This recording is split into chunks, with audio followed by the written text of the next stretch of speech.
Good morning, everybody. You're very welcome to join us on The Breakfast Show here on Sky News again, live from Downing Street this morning, 7 o'clock. An apology from the Prime Minister, her mini-budget in shreds, and a number of her own MPs calling for her to go or they'll do it themselves. One even giving her only 1 to 2 weeks to survive, will she? Joining us shortly from the government, the Armed Forces Minister James Heappey, plus the Shadow Chancellor Rachel Reeves. It's Tuesday, the 18th of October. I'm sorry, an apology from the Prime Minister as she prepares to face her cabinet this morning. But she's saying she's going nowhere for now. I recognise we have made mistakes. I'm sorry for those mistakes, but I've fixed the mistakes. And a weekday winter blackout warning comes as the Chancellor announced that the energy bill support will now end in April. I'll be getting reaction from a small business here in Romford. See you in court. The TUC General Secretary warns the government over strikes and has a cost of living warning. We'll speak to her at 7:45. Gunning for the top guns, how China is recruiting former British military pilots to train their own on huge salaries.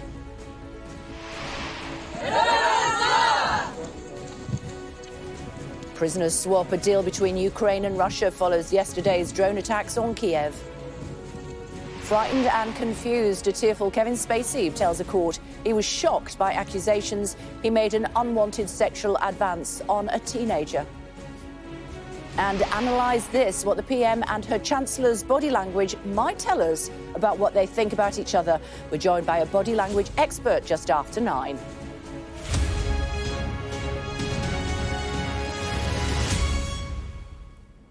Morning, everybody. The Prime Minister will face her cabinet this morning after her late-night apology for the recent economic turmoil following her mini-budget.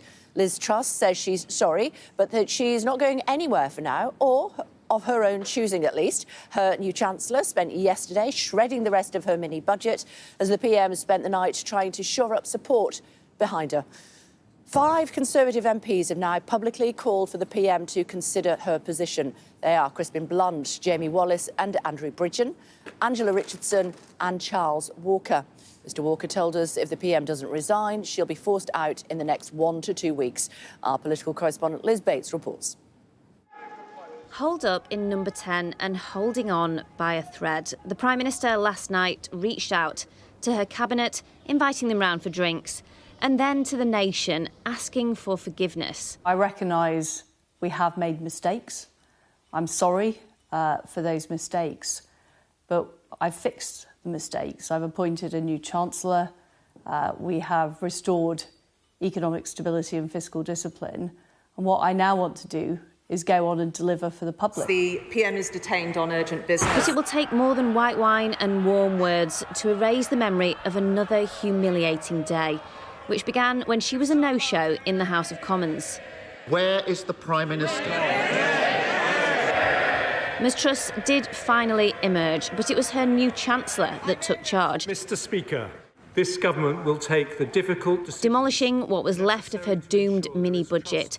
She sat silent, sidelined. Speaking out, though, the growing chorus of critics. If she doesn't go right now, it will not be her decision. That agency will be taken away from her. Even some of her supporters are now asking, without her policies, what is the point of her premiership? Some agree she has to go now to limit the damage. What they can't agree on yet is how to remove her and who should replace her. Looking more like a wartime president than a loyal Chancellor, Jeremy Hunt seemed to be suggesting himself yesterday as he took centre stage. But he denied wanting the top job. I rule it out. Mrs Hunt rules it out. 3 Hunt children rule it out. Others were adamant Liz Truss will endure this period. Do you feel personally sorry for her? No, not at all. I mean, the Prime Minister has a cabinet around her. She's been Foreign Secretary. She's already had experience of some of the challenges of the great offices of state. Liz Truss, does she have your backing 100%? Is she the person to lead you to the next general election? Well, people often accuse politicians of not giving a straight answer, so I just simply say yes and yes. Today, the Prime Minister plans to get back to work, meeting her cabinet and more Conservative MPs, trying to show that it's business as usual. Behind the scenes, though, it's still anything but. Liz Bates, Sky News, Westminster. Joining us now is the Armed Forces Minister, James Heappey, from just across the road, Ministry of Defence. Mr Heappey, good morning to you. Thank you for joining us on the programme this morning. What's the point of Liz Truss as Prime Minister now? Liz is the elected leader of our party and the Prime Minister of the United Kingdom.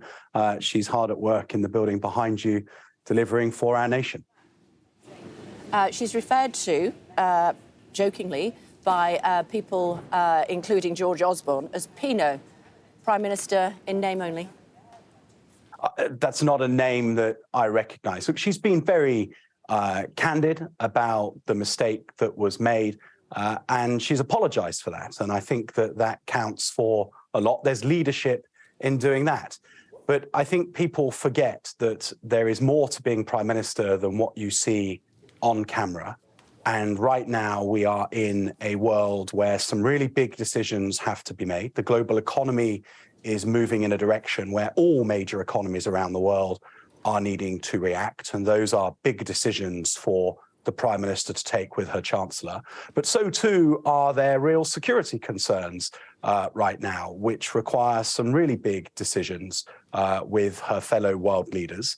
And I can see a Prime Minister who is hard at work on doing those things.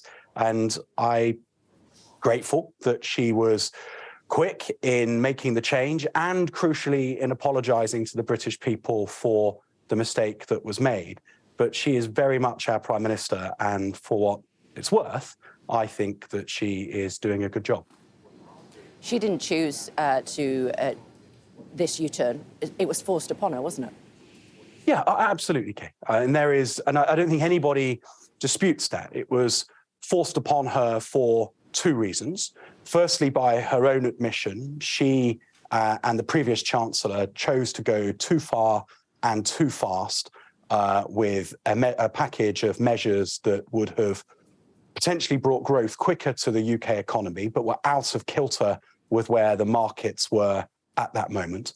And then add to that there is a big international movement going on in the global economy right now. I think the IMF overnight have pointed to the fact that other major European economies are likely to go into recession. Bloomberg, I think, have said that it's very likely that the US is going to go into recession. So when you put those two things together, a mistake in that she sought to go too far too fast within the setting of a global economic situation, of course, this was forced upon her. And it took an enormous amount of courage and leadership to recognise that, make the change quickly, apologise to the British people, which I think you would reflect, I hope, is a contrast to a year ago when the previous Prime Minister's woes began. She has fronted up to her mistake very quickly.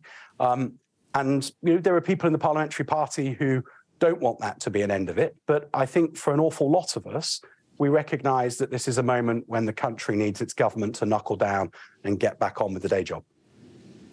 With all due respect, Mr Heappey, she's changed her mind because the markets were tanking. If the Bank of England hadn't stepped in, the pensioners would not have had their pension funds protected by the Bank of England. She had no other choice than to do a volte face. Did you support, when you heard the mini-budget on the 23rd of September, did you think that's a good idea, or did you think, what on earth are they playing at?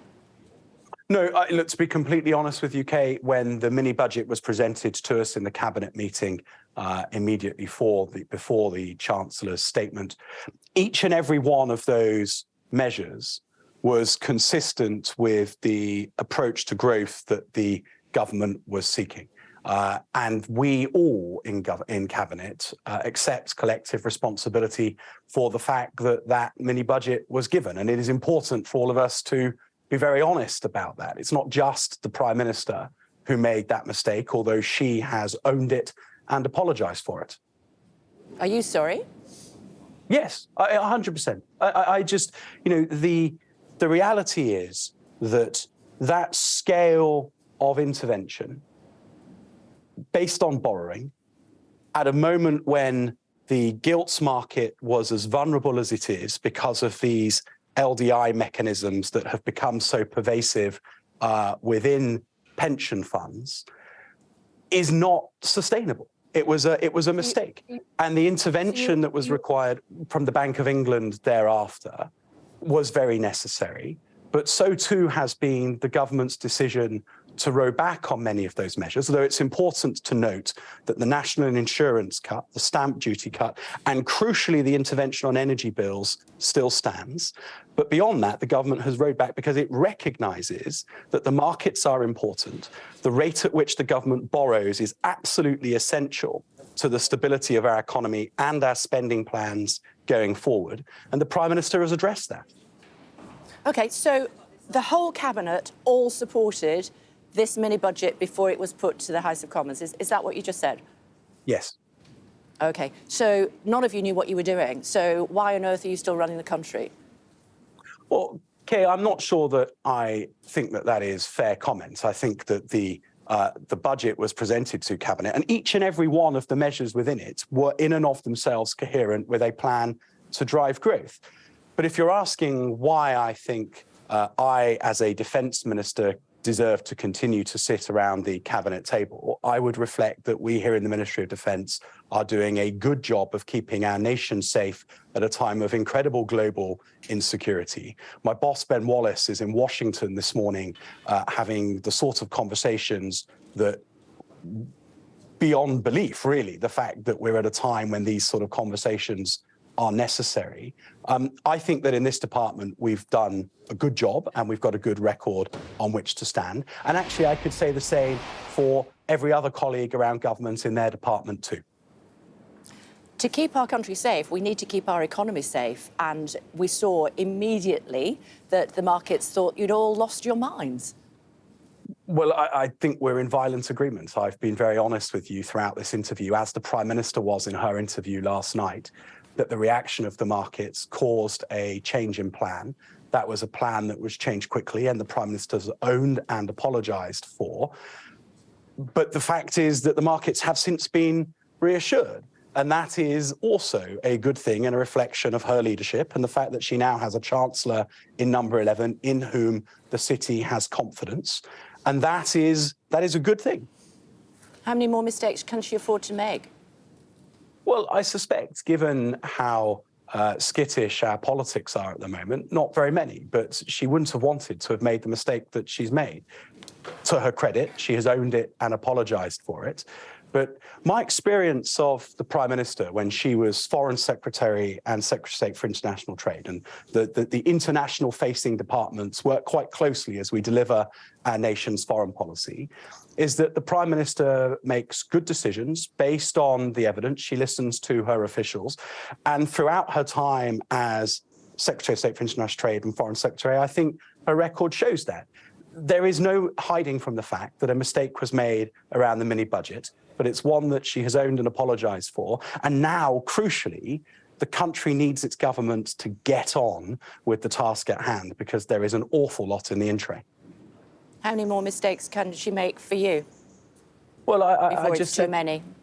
Hey, I just said I don't think that there's the opportunity to make any more mistakes because the nation needs a government that is governing well and is making good decisions. The nation also needs a government that is honest when mistakes are made. OK, and if she does make any more mistakes, from what you're saying, she's toast. It does look as though potentially your department may have to suffer cuts. We're hearing that potentially 15% across the board is what the previous Foreign Secretary, now Chancellor, de facto Prime Minister, as some people are calling him. If there are cuts to your department that mean that we don't see the 2.5% of GDP spent on defence, 3% by 2028. What does that mean for you? Well, there's a number of things that you said there that weren't quite right, if you'll allow. So the commitment that the Prime Minister made is 3% by 2030.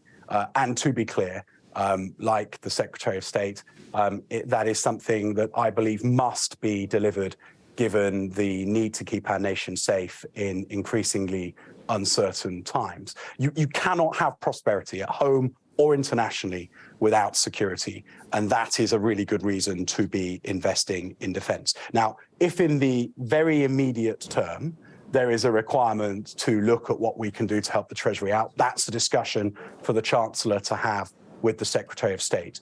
But I am confident that the Prime Minister and the Chancellor and the Foreign Secretary, and frankly everyone else around government, understands the importance of investing in our nation's armed forces and our defences at a time when the UK interest at home and abroad is under such threat. OK, so if I said to you, if there were cuts in the Ministry of Defence budget in the short term, would that impact on our support for Ukraine? I know what you would say. You would say no. So I would then have to put it to you, if I may, Mr. Hupy, that would mean Brits elsewhere around the world would find themselves in a difficult position. Well, Kay, I think that is true. There are some very hard choices to make, and we have to be very clear on why we are doing what we're doing in Ukraine, why it's so important to be supporting the Ukrainian armed forces, why it's so important to be investing in our own defence forces at the moment. And that's because the cost of not doing those things is that we will be living in a Europe, in a world, whereby it has been shown that if you are willing to be belligerent and use force to threaten the sovereignty of another country, you can succeed, that the international community loses patience, that it blinks and that it gives in and you get your way. And what that does is sets us on a trajectory for the rest of this century whereby we will be having to spend a lot more on our defence and security, and where our economy will be profoundly impacted by that insecurity. So this is about investing now in the Ukrainians so that they can do the right thing in order to draw a line underneath Putin's aggression, to show that a rules-based international system still applies in this century. And I think that all of your viewers would agree that that is the right thing to be doing, because the alternative is a world that is more unstable, more insecure, and a whole lot less prosperous. Mr. Heapy, a thought, if you would, please, sir, about our Top Guns heading off to China to train potentially future enemies how to fly planes. Yeah, it's been a concern within the MOD for a number of years. Our counterintelligence people have been looking at it closely. We have approached the people that are involved and been clear with them that it is our expectation that they would not continue to be part of that organisation. And we are going to put into law that once people have been given that warning, it would become an offence to then go forward and continue with that training. China is a competitor that is threatening the UK interest in many places around the world. It's also an important trading partner, but there is no secret in their attempt to gain access to our secrets, and the recruitment of our pilots in order to understand the capabilities of our Air Force is clearly a concern to us and the intelligence part of the MOD. OK, so don't be a traitor, come home before you can't, and we put you in jail. Well, yeah, don't go and train foreign air forces without checking with the MOD whether they're a foreign air force that we want to see you train would be a pretty good rule. OK, it's good to see you, Mr. Heapy. Thank you very much indeed for joining us. You too, Kay. Thank you. Thank you. Tamara's here. Thoughts, Tamara? Good morning. Morning, Kay. Well, a member of her cabinet saying how many more mistakes can Liz Truss afford to make? Not none. Very many. Yeah. Probably none. Yeah. After an extraordinary day. And I know we use that word a lot, but really, watching the Prime Minister sit next to her brand new Chancellor as he ripped up every bit of the economic plan on which she was elected, which her former Chancellor presented only 3 weeks ago, rip up all of the key measures, leaving just a couple of measures which have already been legislated for, and say, we are not doing this anymore because we need to get the markets, we need to get the economy back on track, and this is the only way to do it. Oh, and by the way, when we said there'd be no spending cuts, there are actually going to be loads. Watching Liz Truss just sit there, not say anything, and just have to watch everything on which she was elected ripped up was quite something to behold, with Labour MPs baiting her for not saying anything, and members of her own party publicly and behind the scenes saying, how long has she got? Now, the Prime Minister herself gave an interview last night saying for the first time since this turmoil unfolded that she's sorry, that she's got it, not just that she's had to tweak her plan, that she's sorry. And then she said she still planned to lead the Conservatives into the next election. And watching that, you wonder if she was even convinced when she was saying it, because just to give you a flavour of how this is going down, I mean, these are sort of newspapers that are normally supportive of the Prime Minister. We've got The Sun, the Ghost PM, we've got the Daily Mail, in office but not in power. I mean, for a Prime Minister who's been in office barely a month, this is not the atmosphere that can really last very long. There are also sort of write-ups of what these changes will mean for people's finances at home before we even get on to sort of spending cuts, what it's going to mean for mortgages, what it's going to mean for energy bills, because one of the big announcements yesterday was that support with energy bills is only going to be for 6 months.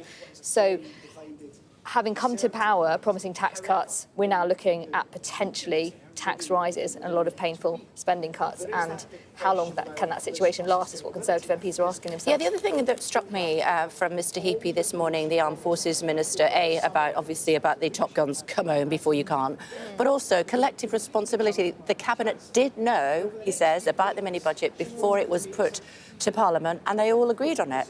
Absolutely, and yes, there were some measures they didn't know about, like the 45p rate, but the general thrust and he was one of her early supporters. He and a couple of other ministers, sort of rising star ministers, backed Liz Truss. Did they not think you can't have masses of tax cuts and not have any means of paying for them, as her rival Rishi Sunak pointed out in every single one of their encounters? And he says, well, each individual measure was defensible, perhaps the whole package wasn't, and who has to take the flak for that? Eventually, the person at the top. And Liz Truss is now battling very hard for survival. I think the next couple of days are going to be crucial because Conservatives who want to get rid of her think that she can't lead them into the next election, don't quite have a plan, don't have a candidate to rally around. They'll need to see whether they can coalesce around an alternative. Yeah, I think the headline from that interview for me was "No more mistakes or you're out." Yeah. Prime Minister, thanks very much. Tomorrow with me throughout the morning here on Downing Street. Still to come on the programme this hour, speaking to the former Chief Secretary to the Treasury about the new economic policy revealed yesterday by the Chancellor. The UK is on course for 2 decades of lost living standards. I'll be speaking to the TUC General Secretary, Frances O'Grady. She says Britain needs a proper pay rise. And next hour, joined by Rachel Reeves, Shadow Chancellor of the Exchequer. China has recruited former British military pilots to teach its armed forces how to defeat Western warplanes and helicopters on huge salaries. The Armed Forces Minister, James Heapy, just told us it's a concern. Our Security and Defence Editor, that's Deborah Haynes, of course, reports for us. China has a lot to learn to compete with the US as the world's top gun. But some former British military pilots appear willing to offer advice in return for generous pay packages. A Western official says around 30 ex-fast jet and helicopter pilots are working in China right now, and more are being targeted in what one analyst called a major security breach. Let's be honest, China is an enemy. As such, we have got British subjects who have decided that their interests are best served by teaching our enemy how to defeat us. This is incredibly frightening. Pilots who can fly jets like this Typhoon, as well as others, curiously haven't broken any laws by training the Chinese. It's an embarrassing loophole that's quickly being closed, including with new legislation. A Ministry of Defence spokesperson said, all serving and former personnel are already subject to the Official Secrets Act. And we are reviewing the use of confidentiality contracts and non-disclosure agreements across defence, while the new National Security Bill will create additional tools to tackle contemporary security challenges, including this one. Recruiters have also targeted pilots who fly the UK's F-35 fast jets. It has top-secret technology, a prime target for espionage. But officials say they don't believe any F-35 personnel accepted the lure of salaries of around £240,000. The MOD has issued an alert warning serving and former staff to be aware of these approaches and turn them down. Deborah Haynes, Sky News. Just want to update you on what's happening in Ukraine this morning. Via the Reuters news agency, Ukrainian presidential aid saying there have been 3 strikes that have hit an energy object in Kiev, guessing that must be some sort of power station. That, according to the Reuters news agents, quoting a presidential aide, that 3 strikes have hit an energy object in Kiev. we're being told, take more prisoners is the message from President Zelensky's message to the Ukrainian troops, saying it would make it easier to secure the release of soldiers being held by Russia. That coming after one of the biggest prisoner exchanges since the Russian invasion yesterday, which saw 108 Ukrainian female prisoners of war return to their country. Over 100 Russians were also freed in the exchange. And it's a week today since Russia launched major missile attacks on Ukraine. Yesterday, Ukrainians rushed to shelters again as Russia used reportedly Iranian-made explosive-laden drones on the capital city, Kiev. The White House has condemned the latest attacks and says it will enforce the sanctions on both Russia and Iran. President Zelensky said the latest attacks were further proof of the need to strengthen his country's air defences. Just now, there is a new Russian drone attack. Drones are being shot down. The world can and must stop this terror. When we talk about Ukraine's need for air and missile defense, we are talking about real lives that are being taken by terrorists. We managed to shoot down some of the missiles and drones. In just 12 hours from 9 p.m. Sunday, 37 Iranian Shaheds and several cruise missiles were destroyed. People have died after a Russian fighter jet crashed into a residential building in the southern city of Yetsk shortly after taking off on Monday. Yetsk lies on the Sea of Azov opposite the Russian-occupied city of Mariupol in southern Ukraine. Looking at some of today's other headlines for you now, and Kevin Spacey has denied allegations of sexual assault at his civil trial in New York. The American actor, who was tearful, told a court in the US he was shocked and confused by accusations he made an unwanted sexual advance on a teenager in the 80s. The actor and singer Anthony Rapp claims that he was 14 when the actor sexually assaulted him at a party in his Manhattan apartment. The family of a man who died after being tasered by officers and jumping into the Thames have threatened legal action against a police watchdog. Relatives of 41-year-old Oladaj Omishaw want a judicial review of the decision not to hold a criminal or misconduct investigation into his death. In Nigeria, devastating floods have killed more than 600 people and displaced 1.3 million people this year across 33 of the country's 36 states. Authorities have struggled to evacuate residents in affected areas. At least 340,000 hectares of farmland has also been submerged, increasing fears of food supply disruptions.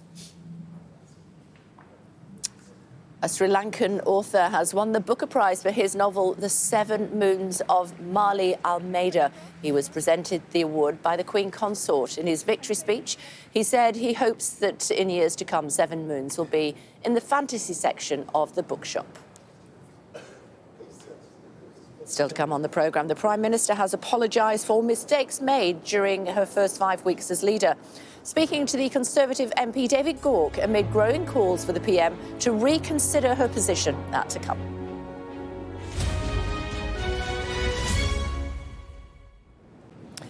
Hello again, everybody. Welcome back to The Breakfast Show here on Sky News. We're outside number 10. We are awaiting a cabinet meeting this morning. We'll see lots of the Prime Minister's cabinet arriving in the next hour. I would anticipate that meeting at 8:45 this morning. All of that cabinet, we're told, by the Armed Forces Minister, took collective responsibility for the mini-budget, which has now been completely trashed by the new Chancellor. We also heard from the Armed Forces Minister, who told us that the Prime Minister cannot afford to make any more mistakes. Joining us now, the former Financial Secretary to the Treasury, that's David Gauke. Mr Gauke, good morning to you. James Heappey saying no more mistakes or she's toast. What do you think? Well, she's clearly in a very vulnerable position, and one only has to look at the opinion polls, and certainly Conservative MPs are currently looking at those opinion polls to know that the government has got huge problems, and it will be difficult for Liz Truss to lead the Conservative Party into the next general election. I think the sense I get from my former colleagues is that they think they need to change the leader, but the process could be very difficult. There isn't a consensus on who should replace her. And whilst that remains the case, she will continue as PM. Will the Halloween budget be a nightmare on Downing Street? I think it's going to be very, very difficult. So Jeremy Hunt was right to take the steps that he did yesterday, and that's clearly provided some reassurance to the markets. But I don't think we should underestimate the size of the challenge that he faces in terms of putting the public finances on a sustainable footing. You know, we've still had some unfunded tax cuts in terms of the reversal of the increase in national insurance contributions. The general economy has deteriorated, partly because of international conditions, perhaps because confidence has diminished, and we're certainly paying more in debt interest than we were, and that in part is a response to the mini budget. So the public finances are in a pretty difficult state, and he's going to have to find some more money from somewhere, you know, possibly in the region of £30 billion or so. That is a lot of money to find. And I think it's going to have to be a combination of tax increases and spending cuts. And spending cuts will be very painful in these circumstances. So taxes, I suspect, will have to do quite a lot of the heavy lifting. And to raise the sort of sums we're talking about, I think he's probably going to have to look at some of those main taxes, some of those big revenue raisers, income tax, national insurance contributions, or VAT. And I'm not sure that that's yet taken on board by Conservative MPs and the public. So I think that may come as a bit of a surprise for people on the 31st of October. How can the Prime Minister stay in office when she said that she was going to cut taxes, borrow money to cut taxes? And from what you're saying, the only way that they can balance the books is to actually increase things like income tax. Enormously difficult. I mean, let's not ignore this fact. It's pretty humiliating for a prime minister to campaign for the leadership on the basis of lowering taxes, and now to find that she's unable to do so because the markets worry about the sustainability of the public finances, and then to find herself in the position, I think, which is what she's going to be in, of having to put up taxes to try to rebuild that confidence. And that's a very, very difficult position for the Prime Minister. So I agree with the premise of your question. I think the challenge for the Conservative Party is, are they prepared to face up to the fiscal realities and support Jeremy Hunt when he announces tax increases, if indeed he does do that? And then secondly, what do they do about the leadership? And can they reach a consensus on a candidate that has credibility with the markets and is able to lead the country through a very difficult period? When I interviewed Liz Truss in August, she told me that there was enough money in the rainy day fund, something like £30 billion. Do you not agree? I don't. I'm afraid that's gone. The thing with the public finances is that they can move around an awful lot depending upon international conditions, for example. And so one does have to be cautious, and you can't go around just spending the rainy day pot on the assumption that it'll always be there. So as I say, the fact that the economy is likely to have a bumpier period over the months ahead means that money disappears. We're also paying more in debt interest, partly because of the loss of confidence, and some of it's being spent on tax cuts. So I'm afraid that that buffer that was there has almost certainly disappeared. We'll know more when the OBR presents its figures, but that was one of the reasons why it was very foolish to announce tax cuts when you didn't have the OBR's numbers showing the up-to-date position in the public finances. Do you think that Jeremy Hunt would make a good Prime Minister? I think, if I say so, it won't do him any favours, but I think he's made a very good start as Chancellor. I think he has reassured the markets. I think he's been able to communicate a sensible and pragmatic response to all of this in a way that the government wasn't previously doing. So I do think that he would make a competent and reliable Prime Minister in these circumstances. I think there are others who would do the same. But I suspect that he genuinely is focused on his job as Chancellor of the Exchequer. Do you believe him when he says he doesn't want to be Prime Minister? Not 100%. He's obviously had ambitions in the past.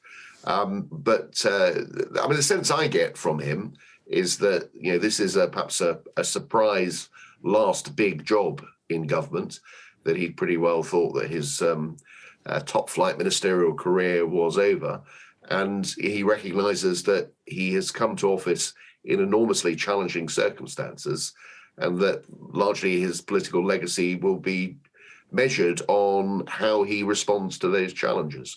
And I think that's the right approach. We do need a chancellor who is focused on the task in front of him. And to be fair to Jeremy, I think he's showing every indication of that. He may well not be terribly popular with Conservative MPs after the 31st of October, because at that point he is going to make some tough decisions, I think. And what is good for the markets might not be good for his popularity with parliamentary colleagues.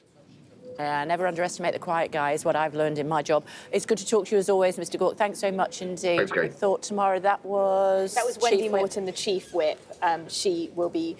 Obviously, she meets with the Prime Minister very regularly, so there's nothing particularly significant about that. But if the Prime Minister is going to be asking her how things are looking in the Parliamentary Party, it is not good news. I mean, the message from Conservatives is that Liz Truss is clinging on by her fingertips and she has to turn things around, and it's very, very hard to see how she does. This morning, we've seen normally friendly newspapers turning on the Prime Minister and saying that Conservatives have to decide whether they're going to replace her with somebody else.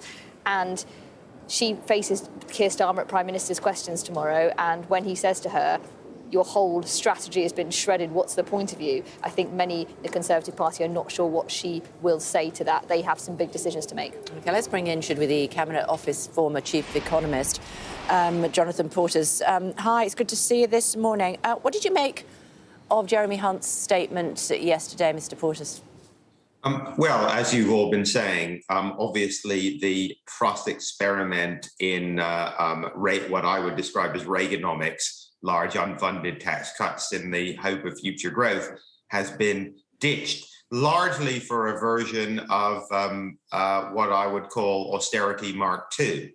That is to say, a return to, and of course, on this, Liz Truss did have a point, as again, many of the people you've been talking to have been saying. She was right that the last 12 years have hardly been a great economic success. We've had low growth, stagnant productivity, historically very good low growth in real wages. So what Jeremy Hunt announced was essentially a return to that, where we will have we won't have much in the way of tax cuts, but we will have quite significant spending cuts. And as David Gawke said, it's difficult to see how these are either economically, socially, or politically sensible at the moment.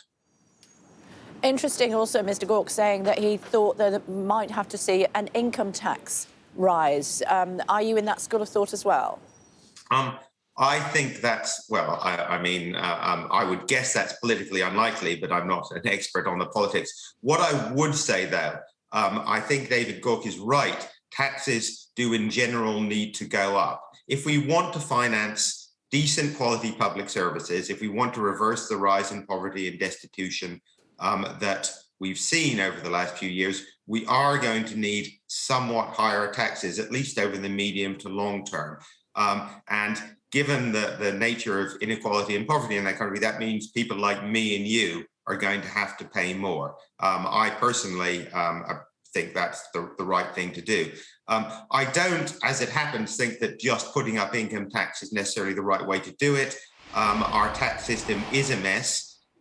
It's quite inefficient. It is, and again, Liz Truss did get this right, it is anti-growth in some respects. We need quite a radical restructuring of our tax system that increases taxes on wealth, on property, and on people in the right at the upper end of the income and wealth distribution, on people who are relatively old and who are not poor, who have done well out of the last 20 or 30 years. That is going to be really quite tough. It's a long-term vision, but if we want decent quality public services and we want to keep on stop us continuing to slip back as an economy, that's what's required. I wonder if a Conservative government would do that, though, given what their fan base is, if you will. it is, I mean, to be fair, it's very difficult politically for any party. People vote, and you have to say, we're not just going to tax Amazon and multi-million pound hedge fund donors to the Tory party. Those people should be taxed considerably more, in my view. But that in itself isn't enough. You actually have to tax people like me and you, people who are doing quite well, thank you, but are not in the league of the super rich. And of course, those people vote. Not all of them vote. A lot of them vote Tory, but not all of them vote Tory. So it is, I think, very difficult for any party to do that sort of radical reform. But the alternative is a continued degradation in our public services, continued series of crises as the NHS as it struggles to cope with a steadily older population. And I don't think that's very attractive either. And moreover, it's not just bad from a social point of view, it's also bad economically. So part of the problem we're having at the moment is that the understaffing in the NHS is leading to knock-on economic problems as people are not going back to work. We have a higher rate of inactivity, a lower number of people in the workforce, precisely because the NHS is not coping with the pressures it's currently under. You can't deal with that without having somewhat higher levels of taxation. OK, good to talk to you. Thanks very much indeed for your expertise. Much appreciated. Thank you. Chatting to James Heapy earlier this hour, he says the Prime Minister has got no more chances. If she makes another mistake, she's out.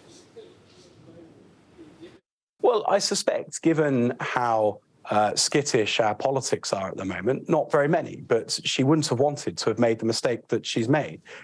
To her credit, she has owned it and apologised for it. But my experience of the Prime Minister when she was Foreign Secretary and Secretary of State for International Trade, and the international-facing departments work quite closely as we deliver our nation's foreign policy, is that the Prime Minister makes good decisions based on the evidence. She listens to her officials. And throughout her time as Secretary of State for International Trade and Foreign Secretary, I think her record shows that. There is no hiding from the fact that a mistake was made around the mini-budget, but it's one that she has owned and apologised for. And now, crucially, the country needs its government to get on with the task at hand, because there is an awful lot in the in tray. How many more mistakes can she make for you? Well, I Before just it's too many. Okay, I just said I don't think that there's the opportunity to make any more mistakes. Pretty chilly this morning in Downing Street, waiting for the Cabinet to arrive. They'll no doubt be talking about the news that a winter blackout warning has come from the boss of the National Grid. Following the news, the government is now planning to end support for energy bills in April rather than keep it going for 2 years. Shamar has more. Good morning. Good morning, Kay. Yeah, that's right. So John Pettigrew, the head of the National Grid, has said that households should be prepared for winter blackouts between 4 p.m. and 7 p.m. in the evening. Now, he and the government have said that this is extremely unlikely, but it is a possibility, isn't it? Otherwise, he wouldn't have mentioned it. And as you say, it comes as the Chancellor announced that this energy support package will now end in April. It was meant to last a lot longer than that, but the government says it wasn't financially feasible to do so. So it now means it will end in April. And a part of that package was to ensure that the average unit cost of energy would be limited to £2,500 per household. So that's £2,500 maximum that a household would have to pay, a typical household. But as we know, £2,500 is an awful lot of money for many people. So come April, some households may have to find money that they don't have to try and top up for their energy bills. OK, thanks very much indeed. Of course, if we do see blackouts, that's going to cause all sorts of problems for all of us. What impact might it have on the NHS as well? Let's hear from Matthew Taylor, Chief Exec of the NHS Confederation. We're waiting for this winter plan, aren't we, for the NHS? Is that coming today, do you think? I think today or tomorrow. And what we're expecting is a set of measures to deal with the problem, particularly of access to emergency departments, the problem of hospitals that are full because it's difficult to get people out of hospital once they're in the hospital. So I think these will be measures that will try to address that issue of access through measures like, for example, fall services, which enable support from community services to people who've had falls rather than those people necessarily needing an ambulance or being taken to emergency departments, and also support for people with respiratory problems, because of course in winter you see a growth in those respiratory illnesses. And again, that'll be an attempt to divert people from needing to call ambulances and go to emergency departments. And along with all of that, extra beds. We simply need more beds. So this would be a set of measures, I think, to help us cope with the winter crisis. What they won't be able to do is address the fundamental problem of the health service right now, which is a gap between the level of demand we're facing, unprecedented level of demand, and the capacity that we've got to meet that demand. What about staffing? Well, staffing is a huge issue. We have 130,000 vacancies in the health service, 160,000 in social care. It's interesting now that Jeremy Hunt is the Chancellor, because of course he was chair of the Health and Care Select Committee, and in that role, he'd made absolutely clear that something has got to be done about the workforce crisis in the NHS. He'd called for a proper costed workforce plan, and we hope very much that as Chancellor, he will stand by that commitment. But will he ring fence the NHS budget as Chancellor? I don't think the question really is about ring fencing. It's about giving the health and care system the resources that it needs in the face of a situation which, is absolutely clear. I don't think anybody would deny the realities of the fact that the health service is finding it difficult to cope, even though, for example, GPs are offering more appointments than before COVID, even though we've managed to more or less get rid of 2-year waiters. Other important bits of progress in areas like diagnostics. But despite all of that, and the incredibly hard work of staff who, don't forget, most of whom had to struggle through the intensive years of COVID. That's the kind of day-to-day reality that we face in the health service. The government allocated money to us last autumn. Already, that money is worth £4 billion less because of inflation. It looks like it'll be worth £7 billion less next year. We also have a £10 billion capital shortfall. That's essential maintenance, essential infrastructure work. So the question for the health service is, how do we invest to close that capacity gap and to enable the health service to reform and to modernise? That's the question. If there's any suggestion that the NHS can take cuts without an immediate and substantial impact on patient care, I'm afraid that's delusional. It's simply not possible to cut the health service without those consequences. Almost out of time. Do you think nurses and doctors will go on strike? I very much hope that they don't. We understand the feeling amongst staff because their pay increases are lagging behind inflation, and we hope that we can find a way of moving forward, recognising the challenges the health service has with recruiting and retaining staff right now. OK, thank you. Frances O'Grady is joining us now, the General Secretary of the TUC, the Trades Union Congress. Hello, Ms O'Grady. Thank you for joining us. Do you think doctors and nurses should go on strike? I think what we're seeing is an unprecedented squeeze on people's living standards, doctors and nurses and all the healthcare staff and many other public servants, thousands of pounds worse off in real terms compared to where they were before the bankers' crash. So, of course, people don't want to be in this position, and we'll see how they vote in those ballots. But I don't think the government should underestimate the absolute despair of public servants and many working people that, we're seeing everybody at the top doing well, big shareholder dividends, and public servants expected to suck up another real pay cut at a time they just can't afford it. Families are at breaking point. Should doctors and nurses go on strike, though? If they vote for it, yes, but nobody wants to be in this position. I mean, I'm sure you've spoken to nurses, I certainly have, and other healthcare staff. This is their vocation.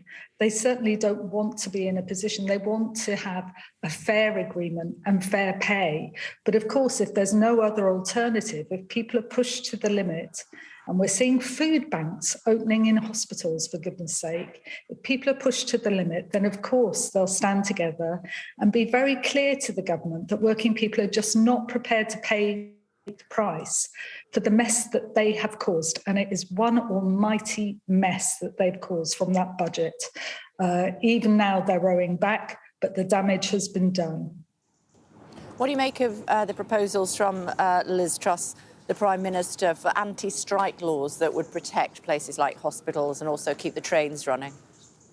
This is part of a package that the government has been pursuing, also threatening to weaken workers' rights, important rights like rights to holiday pay, time off for mums and dads, rights that came from Europe, that the Prime Minister and Jacob Rees-Mogg, the Business Secretary, are threatening to weaken. But this is a distraction from the cost of living crisis that they have caused. They want everybody to be talking about taking away what we see as a fundamental British liberty, instead of focusing on the absolute chaos and crash they have caused in our economy. And to be frank, they have no mandate for deep austerity cuts. Liz Truss promised there'd be no spending cuts. Her predecessor said there'd be no spending cuts. Where is the mandate and authority and credibility for this government to wield the axe on our NHS and public services? It doesn't have one. What do you make of the energy price guarantee being scrapped after April of next year? Well, obviously, the government intends to review that, presumably, but be in no doubt that I think working families are facing huge uncertainty and worry in the months ahead. We know that even with the help that's been announced, energy bills on average will double this winter.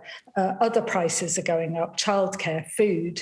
So, of course, working families are really worried, but I think determined that when we see huge profits being made, huge bonanzas in the city on bankers' bonuses, that, you know, working people have had enough. They'll have to look elsewhere to dig themselves out of this hole.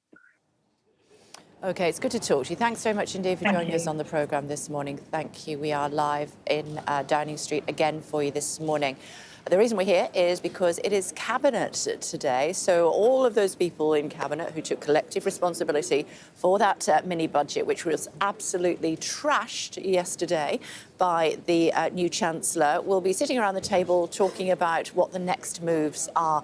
We heard from David Gauke, who used to be a leading member of a previous Tory government, saying we could potentially see income tax increases in order to pay for that £30 billion black hole that Liz Truss still has to deal with going forward. We are expecting the main budget on the 31st of October, that from the new Chancellor, Jeremy Hunt. He was asked yesterday whether he fancied his chances as Prime Minister. He said that he doesn't want to be Prime Minister, Mrs Hunt doesn't want him to be Prime Minister, all three of the Hunt children don't want him to be Prime Minister, which means that he's obviously not ruled it out.